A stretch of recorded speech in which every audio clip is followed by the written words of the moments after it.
Today we're recapping 3 major stories that will probably affect you if you're either an IPTV or a streaming user in general. These go over everything from illegal IPTV to cracked illegal Firesticks, as well a major shutdown on one of the largest pirated IPTV boxes. I make weekly videos helping people like you save money on streaming services and learning how to optimize their device. If you enjoy this kind of content, hit the subscribe button right down below. Starting with story number 1, which involves illegal Firesticks.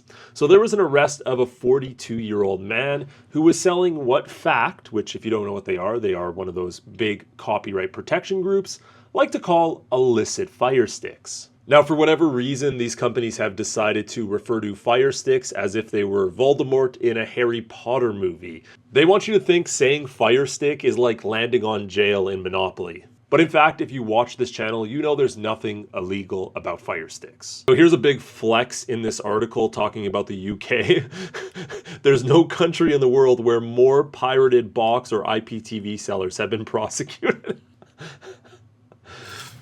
Now, Fact has basically turned into a unit inside the police force because they collaborate like crazy. In fact, UK police have a dedicated copyright section, basically, where they have a task force for this. Yeah, very important. So it was a 42-year-old man in South Wales that was running both the IPTV business and selling illicit sticks. Now, they've been on a bit of a tear, basically going through the UK, shutting down anybody that is either a reseller or actually running the servers, which you should not do. Like this, sure, a lot of people make quick money off it, but it is in no way worth the risk of running something like that. So we have a little quote here from their CEO, Kieran Sharp, which just further proved that he's out of touch with reality here a little bit. So he said the following: "Our cease and desist measures are not just warnings, they are first steps towards holding offenders accountable. Many who are ignored these notices in the past are now facing arrest and criminal charges. We strongly advise anyone with these activities to stop immediately," Sharp says. Now, to an extent here, I don't necessarily disagree. Like, if you're selling or running these servers, listen, there is obvious jail consequences that can go along with doing that, and you're taking a relatively big risk on your future. But this next part is what I think is a little out of touch with reality here. So he continues and says, "If you're supplying or using illicit streaming devices or illegal IPTV subscriptions, take this as a clear warning. You are breaking the law and risk facing serious consequences." During a 2022 study in the UK, they found 20% of internet users had downloaded or streamed movies illegally. Now, story number 2 comes about a pirated IPTV box that very similar to like super boxes and those other ones that promise free TV for life or sometimes offer a monthly fee. Well, this one is called Jadu TV. Now, I think it was primarily based around Hindi content and Indian content, which is obviously a very big seller base, right? You have, millions, billions of people.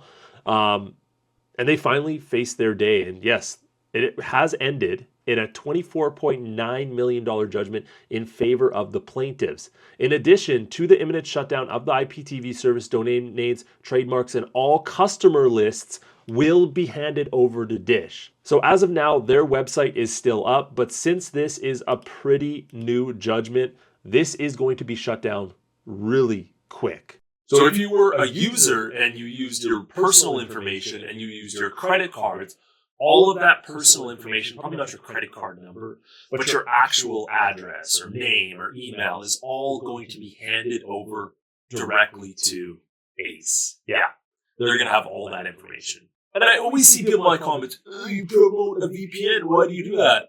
I'm just going to say a VPN helps to keep your information private. That's what I'm going to say, okay? I'm going to go like this. I'm going to highlight this down here, okay? I'm going to highlight that. We're going to go over here, and I'm going to show this, and I'm going to show you guys this. And that's where we're going to end it here. That's it, okay? So probably with a threat of jail time, Jadoo's CEO, Mr. Sohail, agreed to transfer all Jadoo TV customer lists to Dish, as well as the trademark and the domain names. Dozens of streaming sites, including Crackstream, and Stream East clones have been shut down. But the interesting part is what one of the operators said. So according to the site's operators, they won't stop until sports streaming is more affordable to the public. So they have seized the domains here, and you will see this site can't be reached next time you try to go with it, along with many other third-party sites here.